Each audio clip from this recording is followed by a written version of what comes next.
ದಲಿತ ಒಳ ಮೀಸಲಾತಿ ಕಗ್ಗಂಟನ್ನ ಸಿದ್ದರಾಮಯ್ಯ ಸರ್ಕಾರ ಬಿಡಿಸಿದೆ.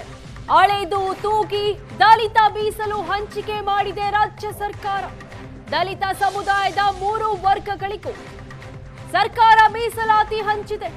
ಎಡ ಬಲ ವರ್ಗಕ್ಕೆ ತಲಾ %5.25, ಸ್ಪೃಶ್ಯ ವರ್ಗಕ್ಕೆ %4.5 ಮೀಸಲಿಡಲಾಗಿದೆ.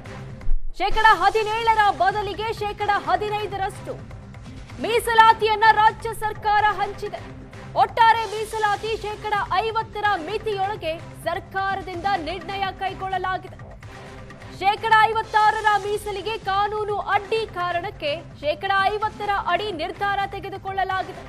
3 ಸಮುದಾಯಗಳನ್ನು ಒಮ್ಮತಕ್ಕೆ ತರುವಲ್ಲಿ ಸಿದ್ದರಾಮಯ್ಯ ಸಕ್ಸಸ್ ಆಗಿದ್ದಾರೆ. ವಿಶೇಷ ಸಂಪುಟ ಸಭೆಯಲ್ಲಿ ಒಳ ಮೀಸಲು ಹಂಚಿಕೆ ಬಗ್ಗೆ ನಿರ್ಧಾರ ಮಾಡಲಾಗಿದೆ. ಒಳ ಮೀಸಲು ಹಂಚಿಕೆ ದಶಕಗಳ ಹೋರಾಟಕ್ಕೆ ನ್ಯಾಯ ಸಿಕ್ತ.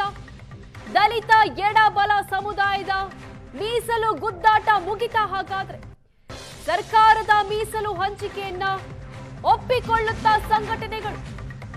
ದಶಕಗಳ ಒಳ ಮೀಸಲಾತಿ ಕಗ್ಗಂಟು ಬಿಡಿಸುವಲ್ಲಿ ಸಿದ್ದರಾಮಯ್ಯ ಸಕ್ಸಸ್ ಆಗಿದ್ದಾರೆ. ಒಳ ಮೀಸಲು ಹಂಚಿಕೆ ಸರ್ವಾನುಮತದ ತೀರ್ಮಾನ ಅಂತ ಸಿಎಂ ಹೇಳಿದ್ದಾರೆ. ಒಳ ಮೀಸಲು ಆಧಾರದಲ್ಲಿ ಸರ್ಕಾರಿ ಹುದ್ದೆಗಳ ನೇಮಕಾತಿ ಘೋಷಣೆ. ಒಳ ಮೀಸಲು ಘೋಷಣೆ ಐತಿಹಾಸಿಕ ನಿರ್ಧಾರ ಅಂತ ಮಹದೇವಪ್ಪ ಹೇಳಿದ್ದಾರೆ. ಎಲ್ಲ ಸಂಘಟನೆಗಳು ಸಮುದಾಯ ಈ ನಿರ್ಧಾರವನ್ನ ಸ್ವಾಗತಿಸಲಿದ್ದಾರೆ. ಸಿಎಂ ಕೊಟ್ಟ ಮಾತಿನಂತೆ ನುಡಿದಂತೆ ನಡೆದಿದ್ದಾರೆ ಅಂತ ಮುನಿಯಪ್ಪ ಹೇಳಿದ್ದಾರೆ.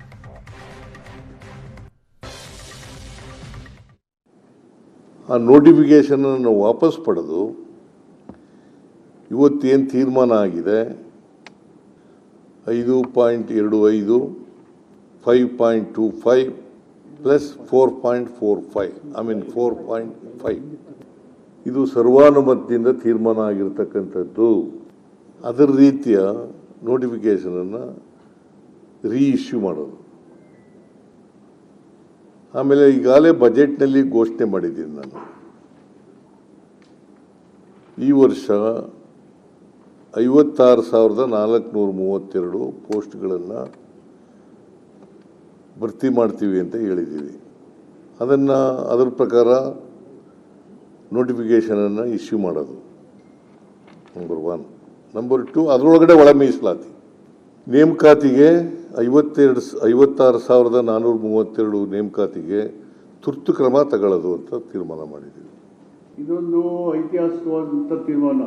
ಅಂದರೆ ಪಕ್ಷದ ನಿಲುವು, ಸರ್ಕಾರದ ಬದ್ಧತೆ, ಸಾಮಾಜಿಕ ನ್ಯಾಯದಲ್ಲಿ ಮತ್ತು ದಲಿತ ಸಮುದಾಯಗಳಿಗೆ ಸಮನ್ವಯತೆ ಸಾಧಿಸೋಕ್ಕೆ ಬೇಕಾದಂಥ ಒಳ ಮೀಸಲಾತಿಯ ವಿತರಣೆ ಒಕ್ಕೊರಲಿನಿಂದ ಎಲ್ಲರೂ ಒಪ್ಕೊಂಡಿರ್ತಕ್ಕಂಥದ್ದು.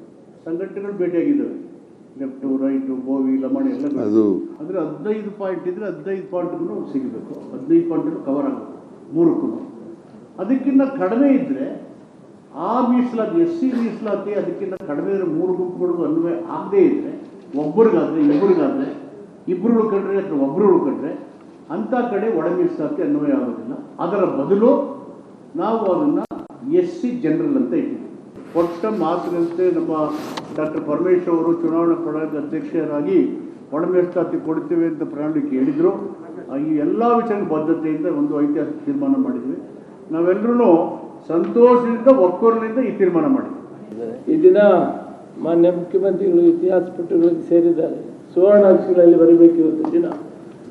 ಗೃಹ ಸಚಿವರು ಪ್ರಣಾಳಿಕೆ ಅಧ್ಯಕ್ಷರಾಗಿ ನುಡಿದಂತೆ ನಡೆಯೋದಕ್ಕೆ ಸನ್ಮಾನ್ಯ ಮುಖ್ಯಮಂತ್ರಿಗಳು ಇವತ್ತು ತೀರ್ಮಾನವನ್ನು ಮಾಡಿದ್ದಾರೆ. ಅವರ ಎಲ್ಲ ಒಗ್ಗಟ್ಟಿನಿಂದ ಇವತ್ತು ಮುಖ್ಯಮಂತ್ರಿಗಳು ಈ ನಿರ್ಣಯವನ್ನು ಮಾಡೋಕ್ಕೆ ಮತ್ತು ಎಲ್ಲ ಕ್ಯಾಬಿನೆಟ್ ಸಚಿವರು ಕೂಡ ಒಕ್ಕೊರಲಿನಿಂದ ಇವತ್ತು ಮಾನ್ಯ ಮುಖ್ಯಮಂತ್ರಿಗಳ ಕೈಯನ್ನು ಬಲಪಡಿಸಿದ್ದಾರೆ. ಒಂದು ಐತಿಹಾಸಿಕವಾದಂಥ ತೀರ್ಮಾನ.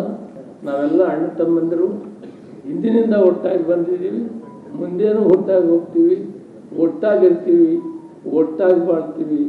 ಮಾನ್ಯ ಮುಖ್ಯಮಂತ್ರಿಗಳ ಕೈಯನ್ನು ಬಲಪಡಿಸ್ತೀವಿ.